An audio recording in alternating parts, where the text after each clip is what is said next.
Welcome, everybody, to our latest episode of Insert Buzzword. Delighted to be joined by Donna Robertson this evening. Donna, you are friends with Tristan, but I don't know you so well, so perhaps you could tell us how your day has been and a little bit about yourself, please.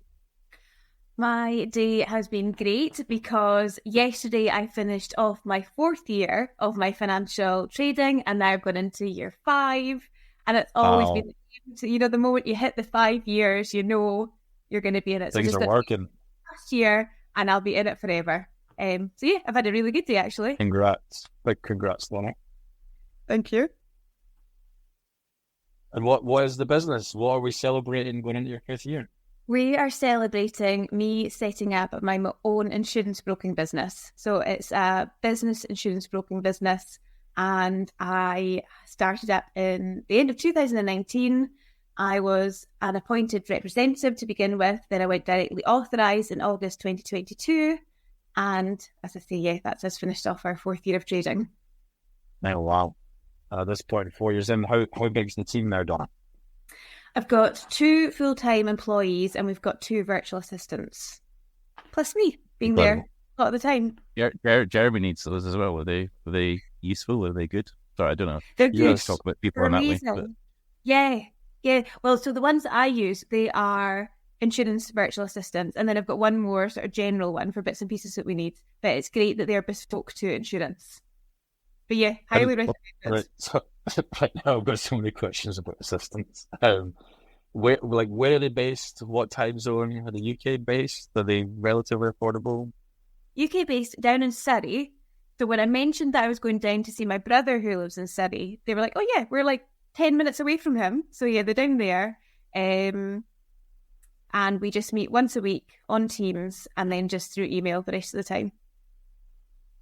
Interesting. Have you found that it's increased your productivity and efficiency? Massively. Oh, I couldn't God. do Right. everything without them. And actually, in a month on month, I think I'm increasing my hours with them. So they're brilliant. Really good. Right, noted. I was sold to begin with. Yeah, do you dictate, like, you want 10 hours a week support, 2 hours support, 20 hours? How does the initial engagement work? We started off, I don't know how many hours we were doing. It was a bit more kind of, ad hoc. And then we got into a contract and I was saying, right, I'll need 25 hours a month. And each month I kind of breached that. And they say, we should move on to another package. And I'm like, yeah, we'll do that. And I just pay for the extra hours that I use. Okay. And how does it work in terms of the actual person doing the work? Do you, they obviously work for the company, but do you get to select who you want to work with? Or So I started off with the director of the business, and then they've got subcontractors. And so it's a bit of both. So I use the director and the subcontractor, but just through their business. And I set out what I need their assistance with. They go off and do it. But they're qualified. So Nikki, who I use, she's got a diploma in insurance, which is great, which is more than most insurance professionals have. She can crack on, and then they'll often come back to me with suggestions or ideas, or this needs done, so I've gone and done X. Just really good proactive service from them. Wow. I know. I guess I know this is mind blowing. This sounds amazing.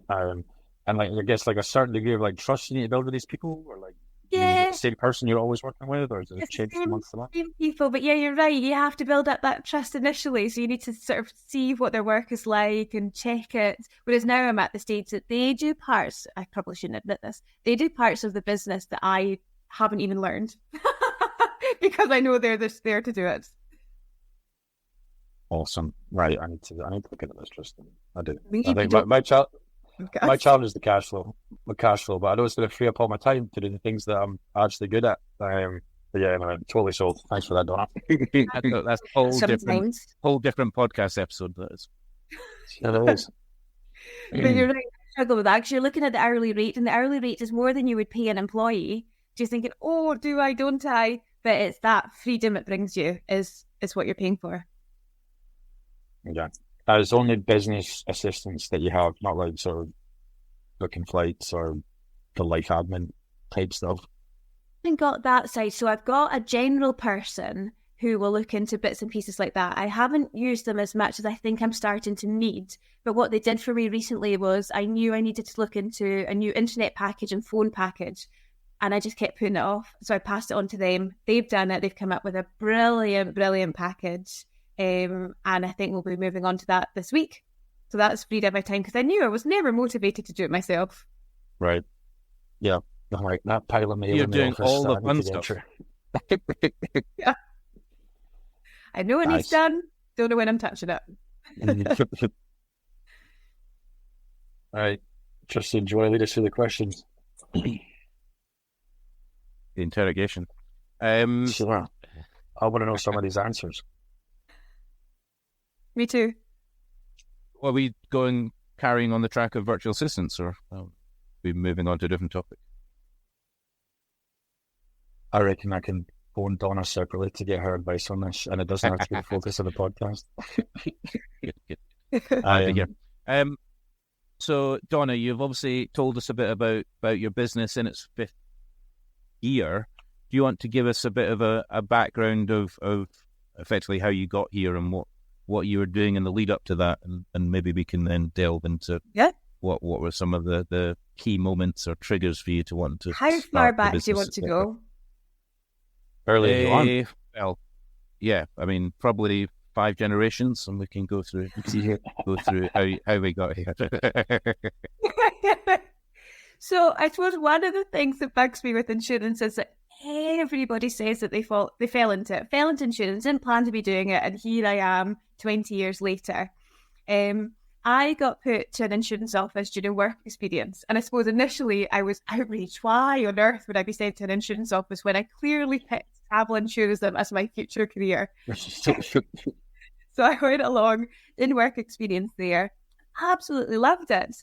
So I went, back to school after that week's work experience.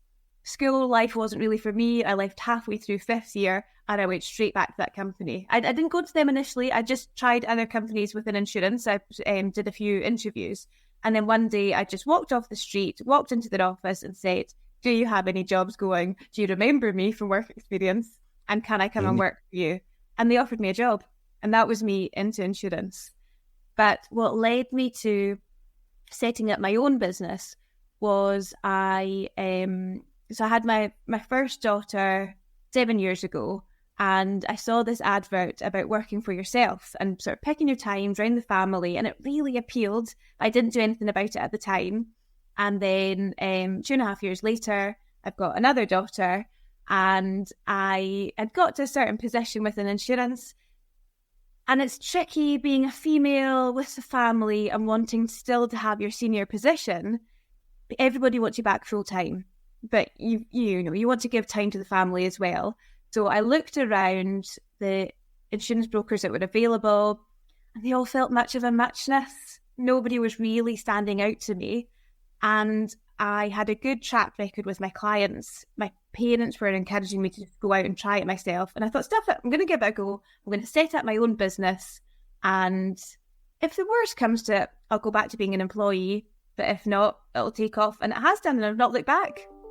So it's all around kind of flexibility and really trying to give a better service to clients out there. And have you found that work-life balance you were looking for with your kids now being your own boss? I work more hours than ever.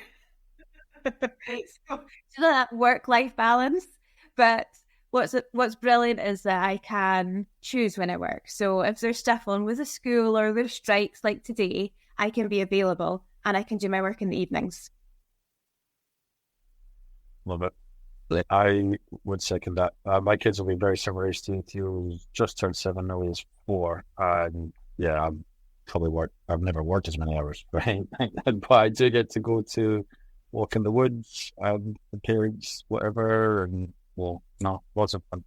You don't need to think about it when you've got parents' evening or the nativities that's now coming into the diary. You don't have to ask for permission to be there, which is a lovely side of things.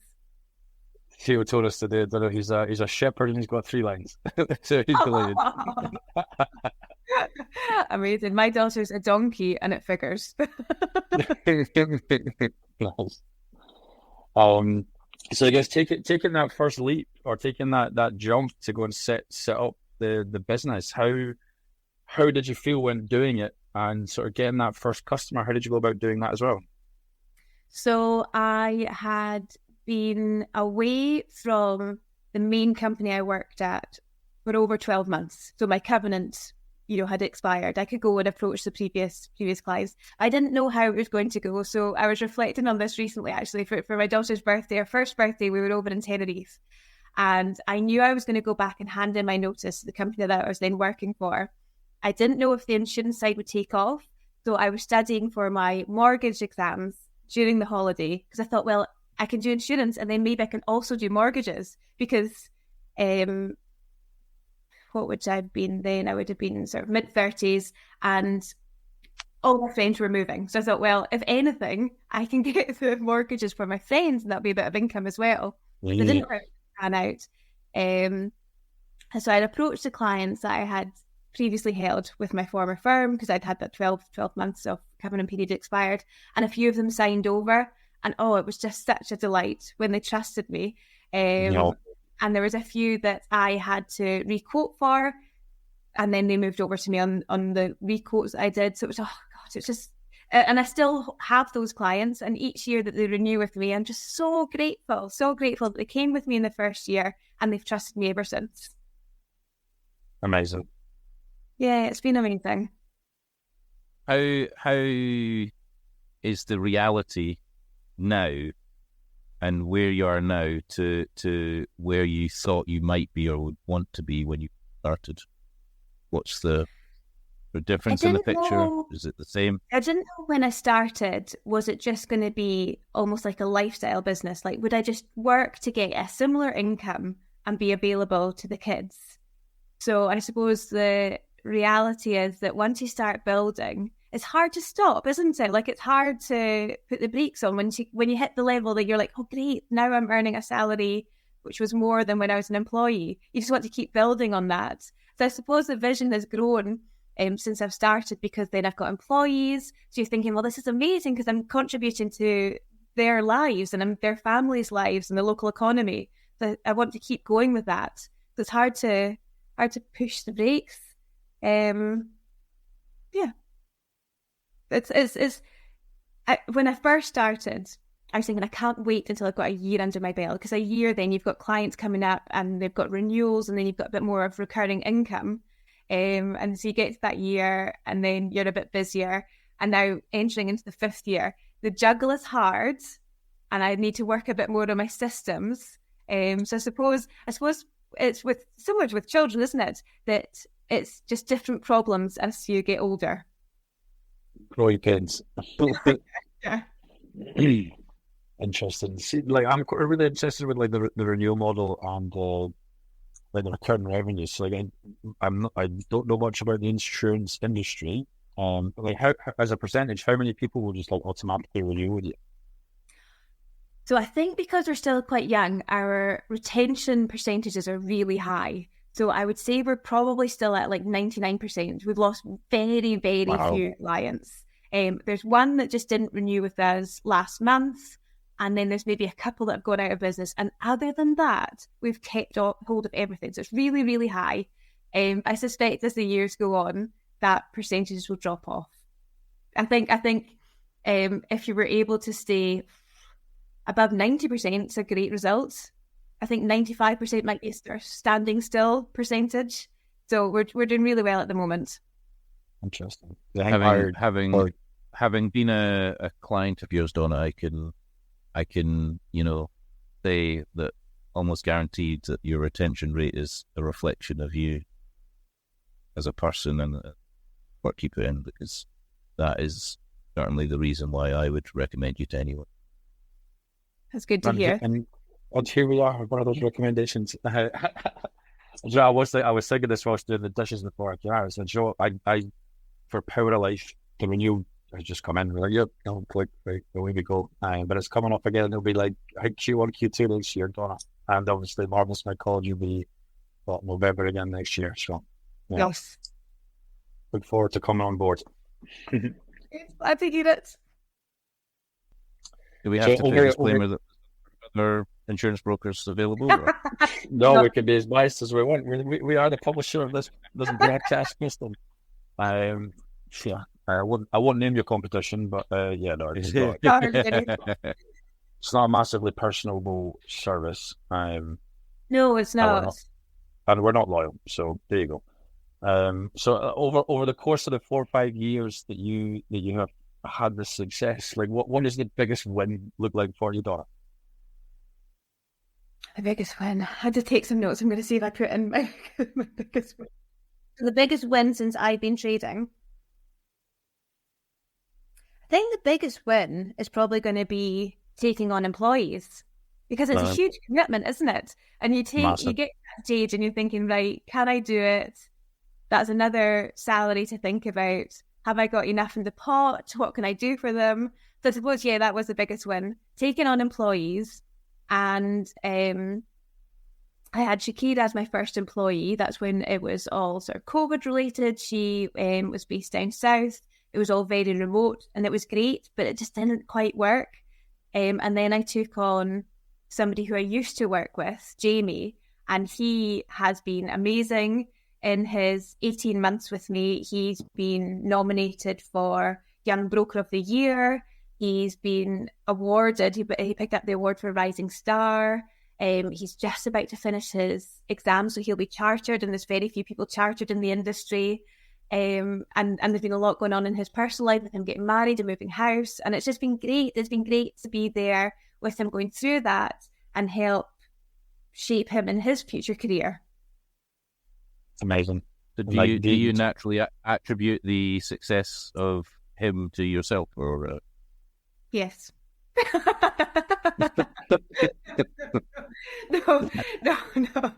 No. I think this was easier in a smaller company because you can encourage and nurture, and there's nobody else to. We've taken on an apprentice, and he's doing great. I suppose in a larger organisation, some people can be overlooked, and they've got great, contribution to a business.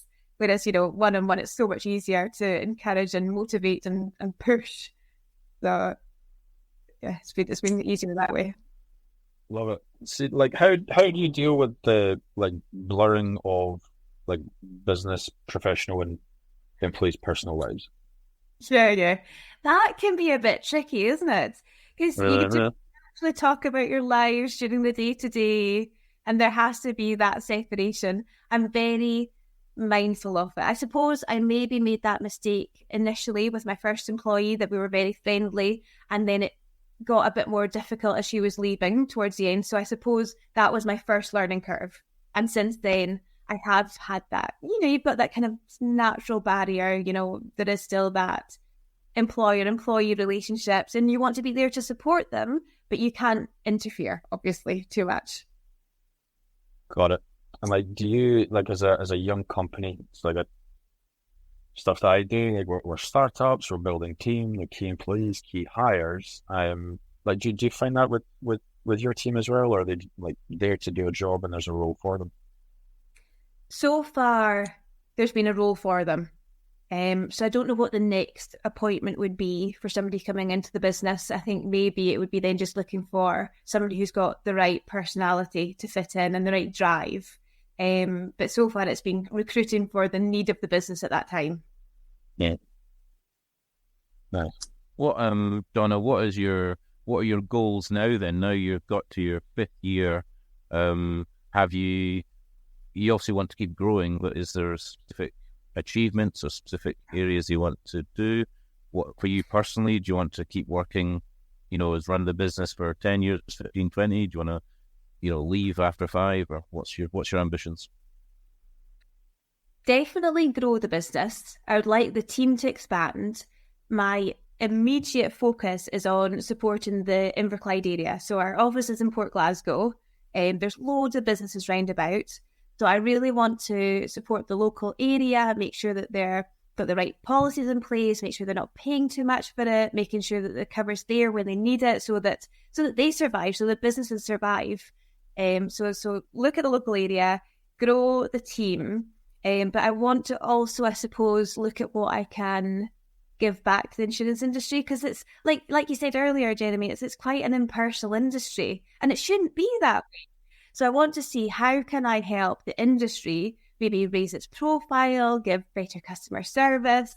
I've just recently joined the British Insurance Brokers Association for the Scottish region. So what can I do there that means that we're getting more support and other brokers are getting support that they need? So that's kind of my immediate aims.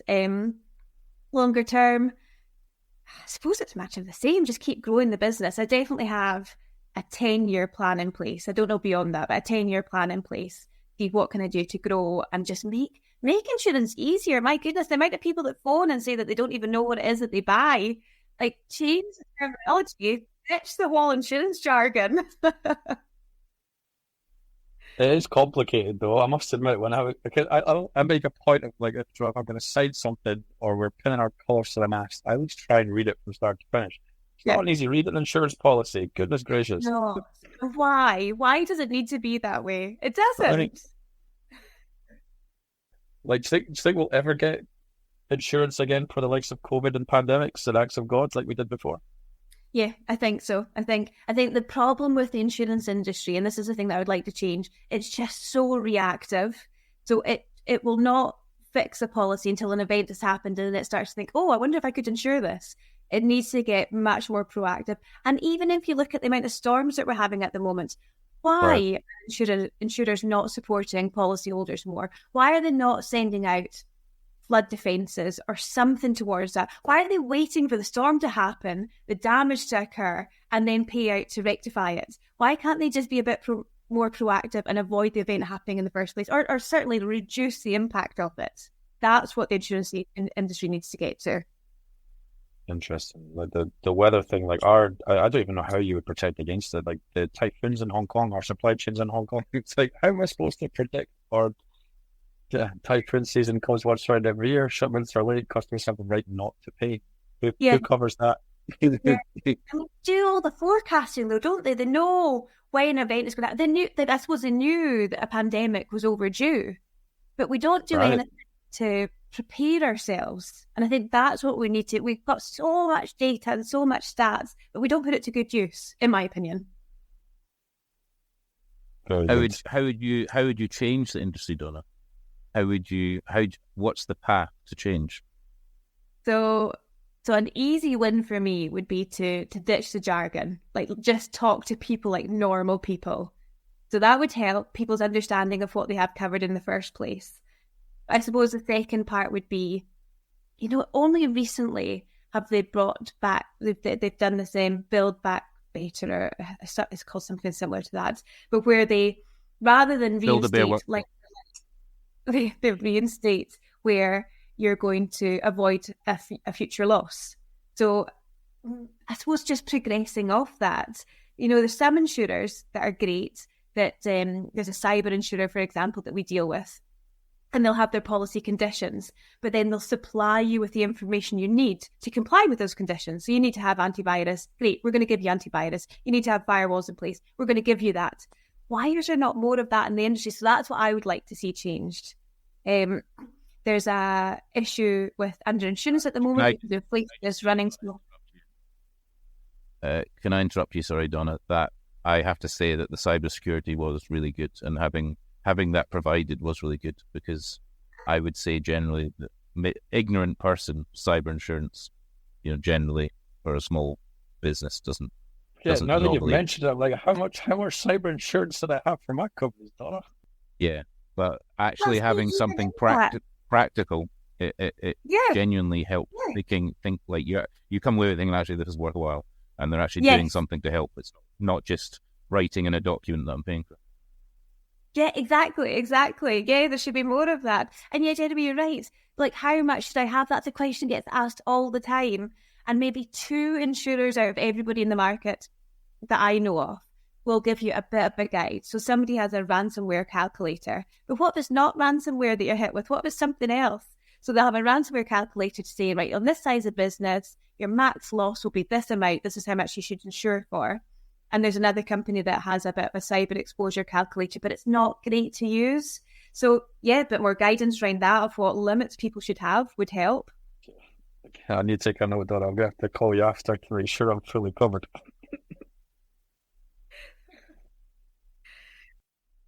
It's like you don't know till you don't know. Like there are so many things that we are. So with the mushroom business, for instance, like we are now going through a whole load of accreditation and verification. We're like, yeah, that's a no-brainer. Why did we not think of that before? Right. I can't mention in a public podcast what these things are. We're like, geez, so bang our heads against the wall. That was very obvious. I know. I know. But yeah, there's lots of things the insurance industry could do to make life easier for everyone else. Going on a tangent, Donna. What are your, other than insurance, what are your passions? What are your interests? You know, it's nothing we've actually ever discussed properly, or if we have, I don't remember. So shame on me. So away from the day to day. Sure, what do you do in your free time? My free time, I suppose. But you've got lots of, because of your virtual assistants. That's it.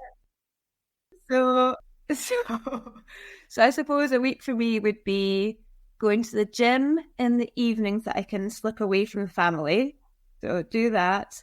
Got back into running You're this year. You're sounding like a show-off already. Sure. Made me feel bad. Muscles.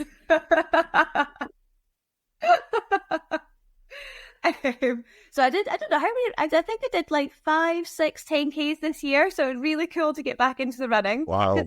So over the last few years, I just haven't had time with the girls. And then, it's quite a typical existence. Friday nights, home, have a nice dinner, maybe a couple of gins, watch a bit of TV, and then try and catch up with friends at weekends as well. But usually centered around soft plays, areas like that kids can come to as well. Kids taxi service. Big insurance risk. Big insurance risk, yeah. Jeremy, do you want to tell Don what you've been doing lately that's changed your life? Sure, like it has totally transformed my life, Donna. I've become really addicted to swimming. When I say addicted, I mean like really. I'm going twice a day, doing an hour and 45 over the course of 2 sessions. I haven't been a big fitness freak like ever. I was sporty in school. I was like captain of the school fencing team and did a lot of cycling and enjoyed a bit of skiing. But yeah, no, the swimming has transformed my life over the last 4 weeks to the point where I'm like, I need to keep it secret from my wife because she's really angry that I'm able to just be like, right, I'm away to go and swim for an hour at lunch and no one can stop me. That sounds great. Yeah, no, it's been class. It has totally cleared up my head. I am releasing a lot of endorphins and serotonin. I am feeling incredible, and I'm now, it's like the same people I see, same faces in the same swimming pool. I'm the fastest one there in this course of a month. I'm great. By some distance as well, lapping people that you would think would be fast swimmers. But anyway, yeah, I won't brag too much, but I'm very proud. Will you ever move to like outdoor swimming, lochs and? Yes, well, the cold dips, I'm a fan. I have dabbled. I need to move the pool under the carport, the cold dip pool. But yeah, no, I would. My sister-in-law, Roisin, does it. And I guess now, having built up the stamina, my form's pretty good too. I've watched a fair few YouTube videos on like how do you do a good breaststroke. I could probably keep up pace and swim against the current. And yeah, I must admit though, the deep water, it's not a fear, but there's a certain trepidation about not being able to see the bottom. Yeah. Especially in a loch. Yeah. Like when I do enjoy camping. Like I'm not scared of the wildlife. There's not much in a Scottish loch that would hurt you. It's the fear of the really deep water. Yeah. We'll try next year. For you, Tristan, how's it going? Oh, you brought up a release. This is a massive trigger. This is I've suffered too many concussions. I had to give up rugby. So now I'm in this midlife crisis, transitioning away from rugby. So, which is why we've been talking about swimming and different things. I quite like rowing, but I find my discipline is not good enough. Okay. So, so I hit a point for 2 weeks or a week or whatever time period, 4 weeks. That could be really good. Don't know what happened, and I'll be like get really stressed or rabble away, disrupt pattern, and I let things fall down. So rugby's going well. Big shout out to Creef Rugby. We're aiming to win the league this year. That's our ambition. Brilliant. We're progressing towards that. But my participation is certainly as a non-player, supporting when I'm available at home and away matches. But my rugby's finished, which is difficult for a number of reasons. But yeah. I'm trying to. Christian, I'm sad even how hearing you speak like that, Tristan. I know, yeah. To trust me to bring the podcast down to a really sad point. But I'm just trying to figure out what I can do to stay active, something good for mental health. You know, like I said, I really enjoy the rowing. It probably is that, but I just need to stop being so lazy, be far more disciplined in actually doing it. Do you mean like going out rowing, or like using a rowing machine, or what's like rowing machine? Sorry, yeah. No, I'm not. I mean, geez, I would not be out on a boat. Just on the rowing machine. I struggle to go beyond 5 minutes in the rowing machine. Me too. To be honest, I did it one time, forgot my headphones, and it was more difficult to concentrate. Partly because I'm going to sound like a crazy person, but thoughts just come into your head, and they're just really boring thoughts. You know, you're left to your own devices, but a bit of music, I can do a good 5-10K, you know, quite easily, and you know, without boasting. Actually, one of the difficulties, I say easy, I'm absolutely dead afterwards. Can't, you know, my legs are jelly, but I don't feel phased by it mentally or whatnot. And the biggest difficulty is actually, I'm really weird, a real weird person, but like, instead of say, I've got a lunch break or half an hour, it would really annoy me or frustrate me that I wouldn't want to do half an hour because I'd want to do a distance. So, but if I can't do like a 5K in half an hour, you know, then I'd have to do the 45 minutes, you know, and then I might not go to the gym because I'm like, well, I don't really have the time to do it, when I could easily nip down and do 15 minutes a day. But my brain stops me, and my overthinking stops me. So that's where I'm at, you know. We just need to build that positive habit, Tristan. See, this is a bit of a tangent, but we've been talking about voices in the head, and Fraser's a future podcast guest. We'll get him so we'll get him to explain it to us.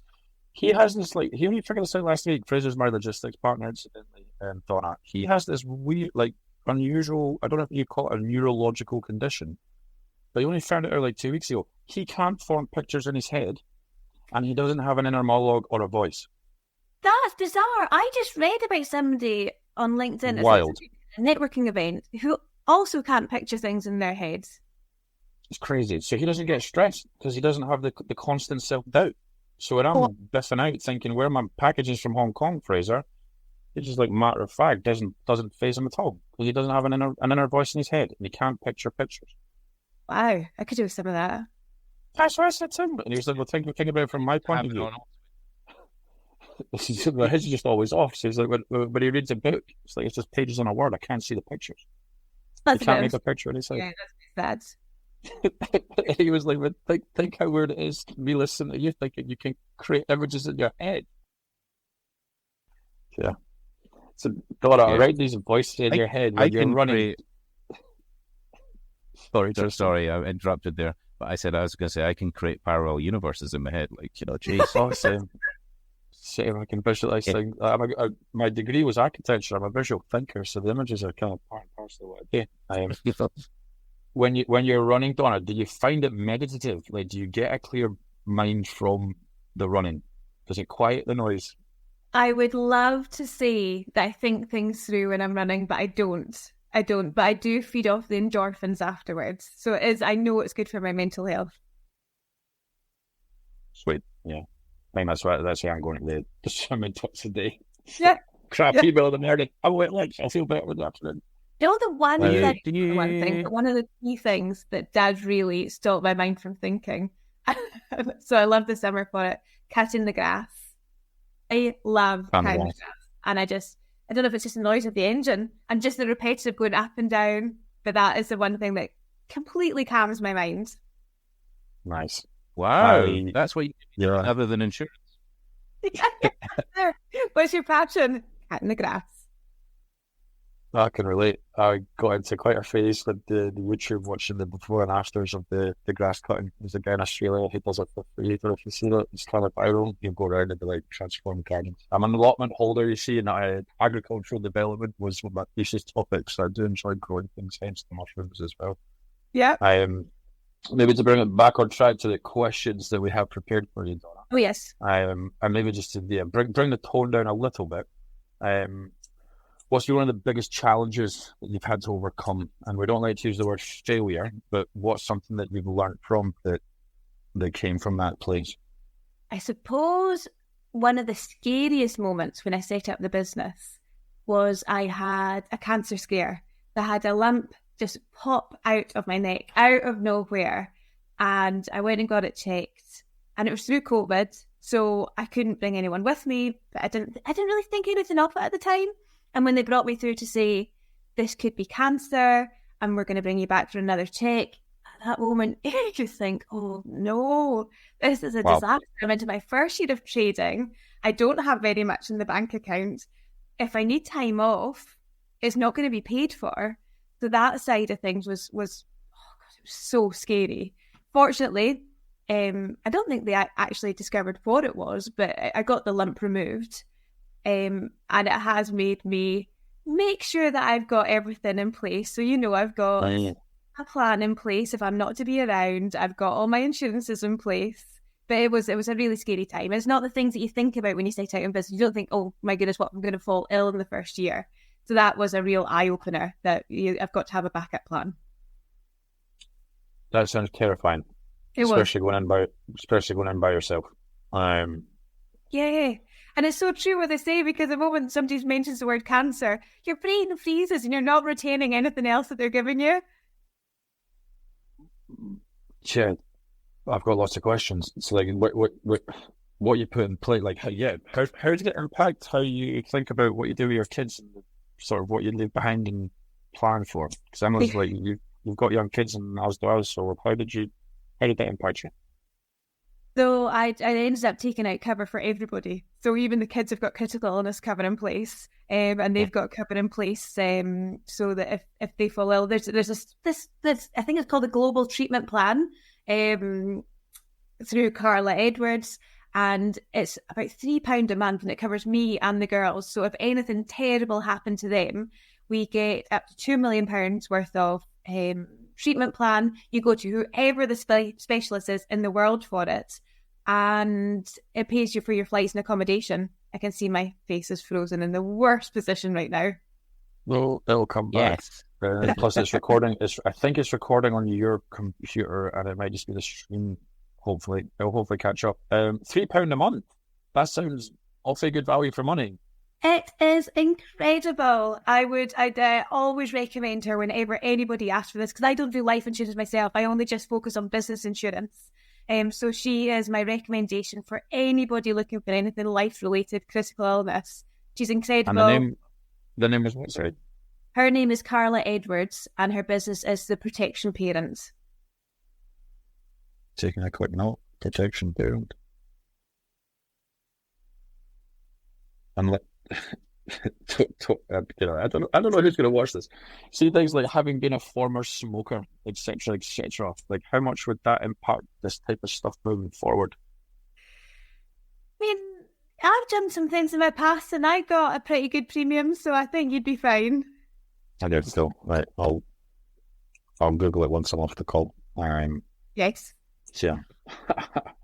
And then again, it's like POAs, power of attorneys, the will, all that sorted out as well as a result. All of that in place, yeah, the whole backup. So if I can't make a decision, my husband will make a decision. And if he can't make a decision, it automatically passes on to my brother. Hopefully he makes the right decision. So yeah, I've got all of that, everything in place, written down what I want to happen at my funeral. I know it's really morbid, but just everything in place. And I don't know about your situations, but in our house, I just naturally take control of the finances. I don't think my husband knows half of the passwords for things. So just making sure that there's somewhere that he can go to and say, like, what do I do to get child benefits? How do I pay people? Just having all that documented. My wife hates it, but I shouldn't even be admitting this, but yes, I'm not the one in charge of household admin. I'm ashamed to say. And I wouldn't even know where to look. I wouldn't even know where to look. I know, and I think that's so common. No, it is. I'm trying to be a modern husband. I should be taking some of the responsibility away from my wife because it really stresses her out, and she doesn't enjoy doing it. Yeah, do you know, that's a great reminder of sort of geez, though, because most people don't have that in place, right? Like the statistics nationally that most people don't have. Yeah, yeah. The more swimming you do, definitely want to get that sorted. Yeah, Going into loch, not seeing the bottom. right. Killer whales in the Hebrides. Get off too far from. Watch out for Nessie. No, but drinking the other seas, like Loch Ness is the last place I was in, the deepest fresh water in the UK. Terrifying. So when you were setting up the business, Donna, was there any sort of key resources or people that you drew inspiration from to sort of give you that 2-footed jump into the unknown? Mm-hmm. I suppose it's going to sound cheesy. My parents, first off, because they have always been so hardworking, put all their effort into it. They would go in 100%. You know, there was no half measures ever. So we're a very hardworking family. And then as I got set up, I set up just before lockdown. So a lot of my stuff was straight online. And I jumped on LinkedIn because it seemed to be the place to hang out if you wanted to pick up business. Sure was. So like Leah Turner, Jerry Williams, who seem to be absolutely smashing it in business life. So they've been really inspirational. Laura Taylor, but more local for Scotland. She's also an inspiration just at how she's built her business, and she's very hardworking. So I suppose those are the key ones that I still look to, see what's happening in their business, what are they doing, get any ideas, and just see what I can use then for my own ideas and how to move forward. Interesting. And see how do you deal with the haters, and how do you deal with those that you thought would be supportive that aren't? Did you find that? That's interesting, yes. You'd be surprised about the people who don't really support you. Right.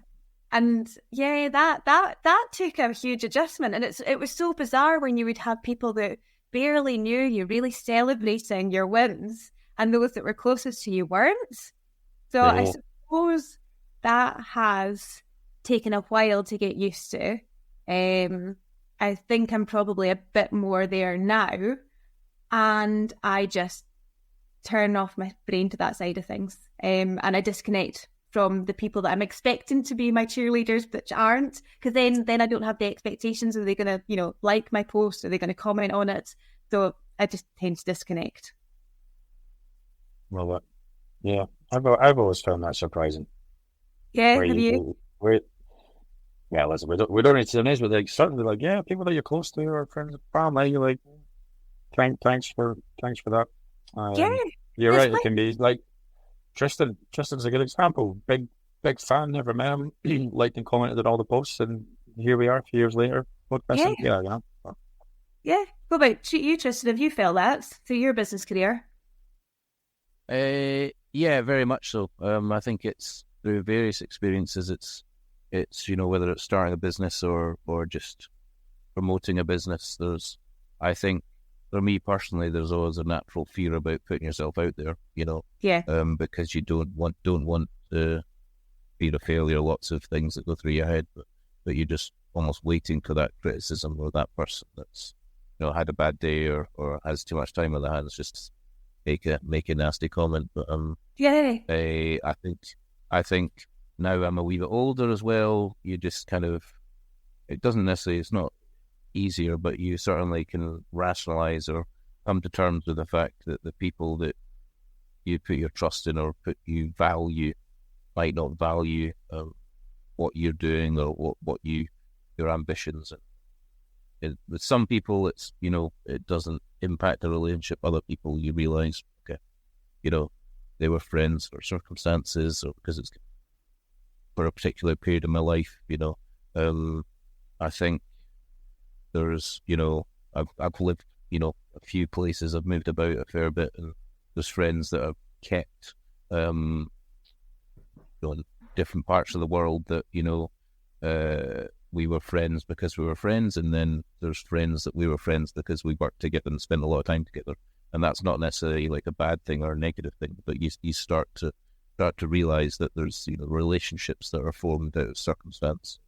Yeah, relationships that stand the test of time. But certainly in the context of starting a business, it's if I was starting a new business now, there'd be some element of it, but I wouldn't learn about it. But without getting too deep into it, it's interesting how people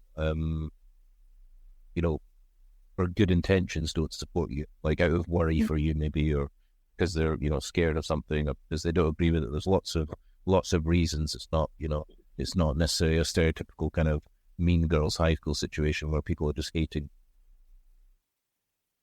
jealous, or whatever it might be.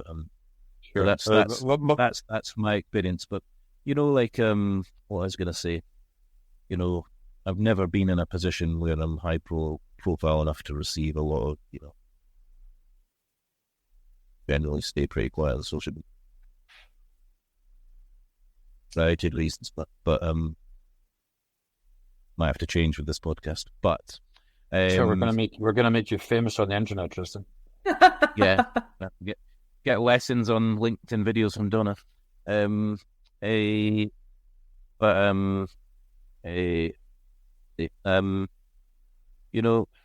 There's just, because I've not experienced it fully to the full extent. I don't know how true this is, but certainly how I rationalize it in my head.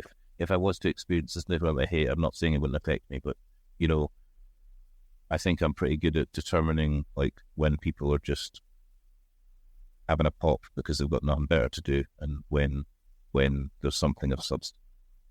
Yeah. In terms of positive mental health, whether it's in a social media sense or just your own inner monologue context, it might be, you've got to practice that anyways. Yeah.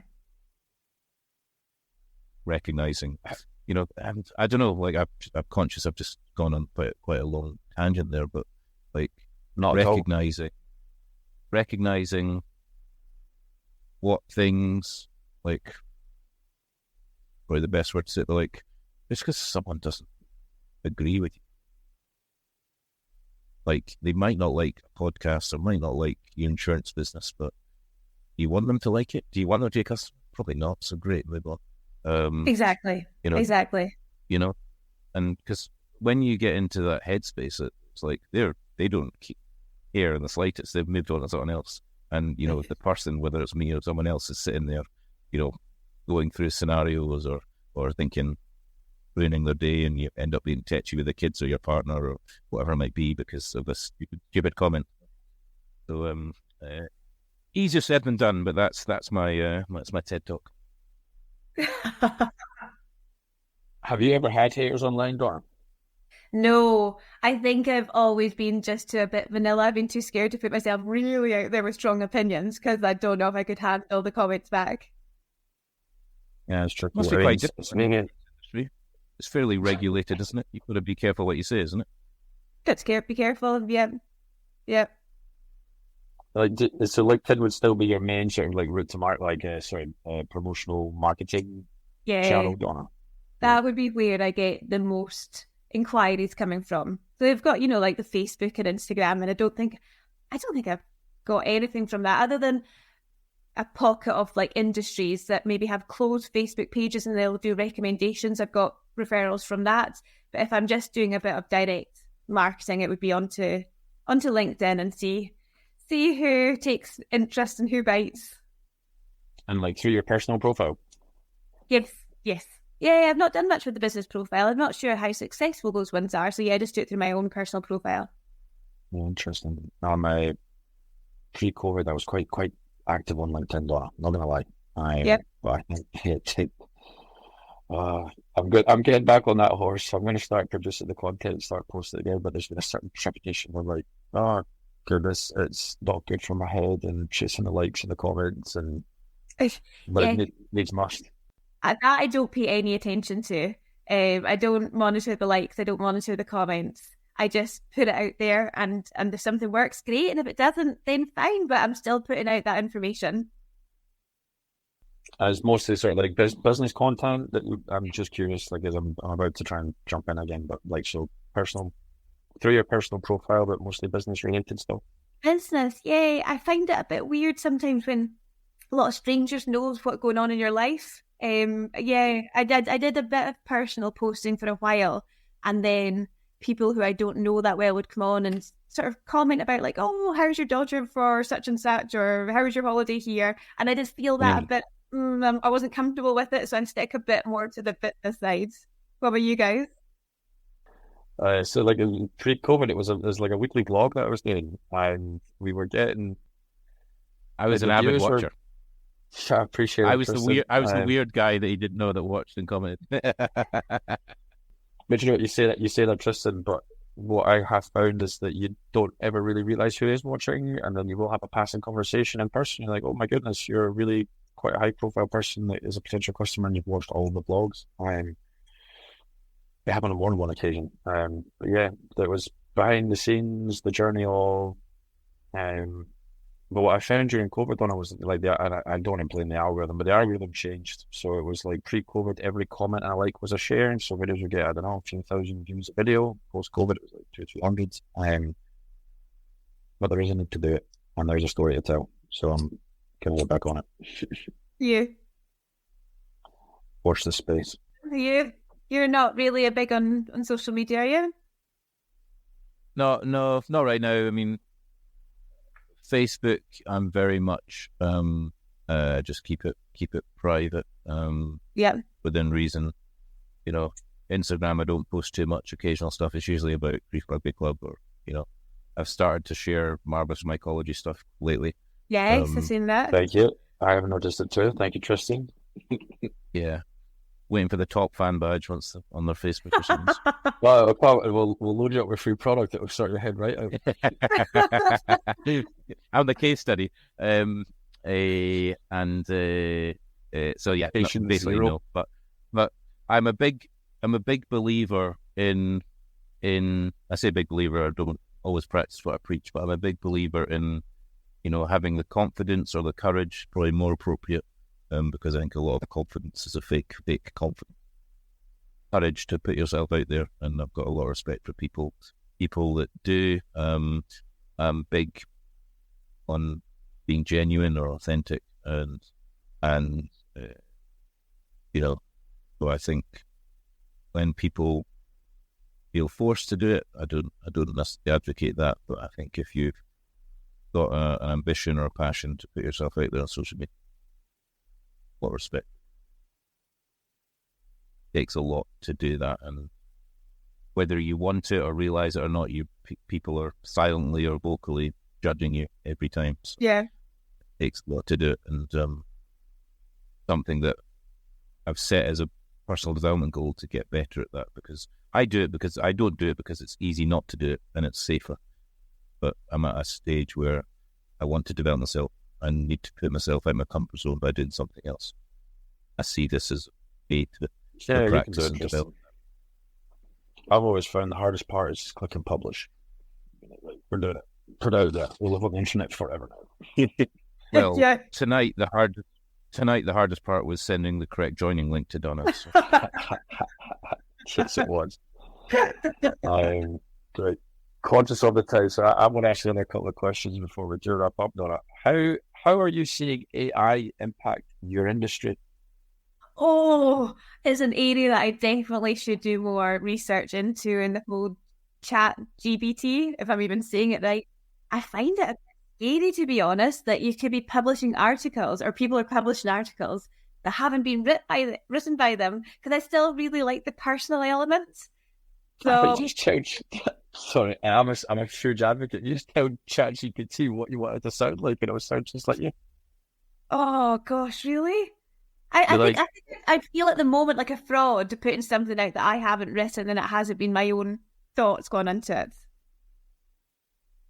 You now have AI speech, which I only just learned about, so that you record your voice. I only learned about it doing this, but basically records a little section of your speech, and then it can use your voice to dub over videos, etc.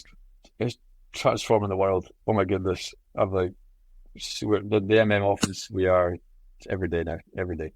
Really? Your LinkedIn all video, sorts of tools. Your LinkedIn videos might not be your voice, Donna, you know? Well, it will be. Might but not it'll even be be an my face on the videos in the next few months. No, like, honestly, it's every other day there's a new tool. We're like, yep, that's awesome. Use that one now, please.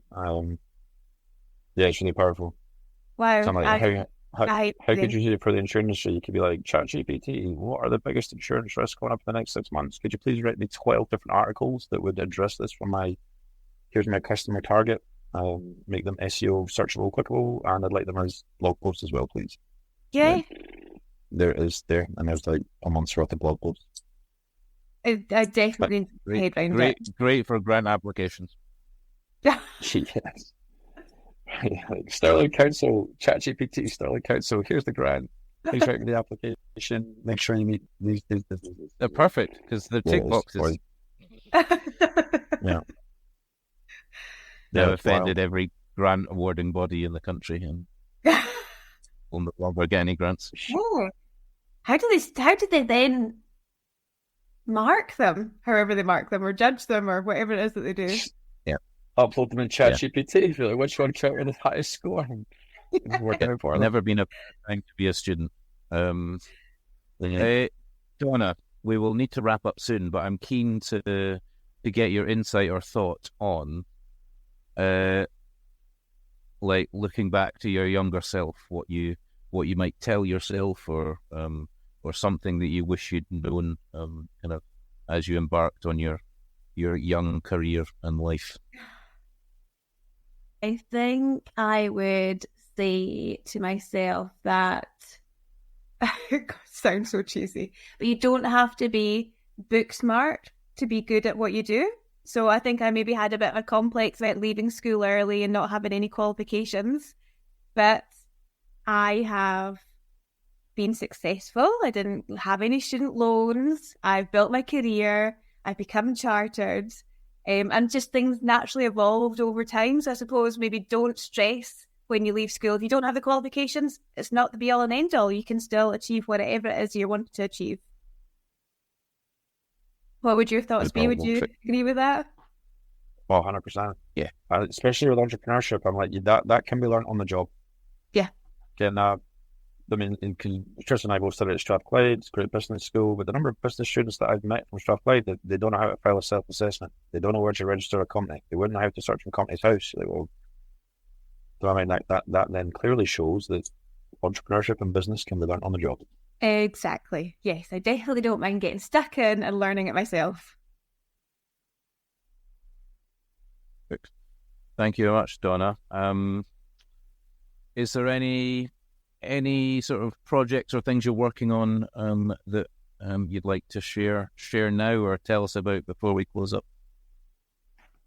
No, I think it's more or less what I said through the podcast, that I am obviously building the business and wanting to make sure that I can contribute to the local economy and other people's lives, but I do want to figure out how can I give back to the insurance industry in a way that raises the standards of everyone in the insurance industry. So the bar is set pretty low with their customer service. How can we be better? How can I help drive better results? How can I help people increase their knowledge? So that's what I'm working on. As I say, I've just recently joined BIBA, the British Insurance Brokers Association. So I'm going to put a bit of focus into that and how can I raise the profile in Scotland. Nice. As a final question for you, Donna, we're asking all our guests, what's your favourite buzzword or piece of business jargon that you use?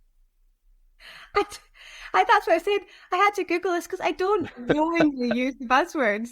I'm not sure. But mine was dynamic. Dynamic's one of these things in these call life. Yeah, dynamic this, dynamic that. And I try not to use it, but I do enjoy it. Yeah. That would be a good one. Yeah. Right. Well, with that said, Donna, thank you very much for being on the podcast today. It was a pleasure to get to know you. I'm sure everyone's going to be searching for you online, and making sure they've got the appropriate cover. We'll have all the links in the descriptions, wherever it may be. And with that, thank you very much. Thank you for having me. Thanks, Donna. Been a pleasure. Thank you.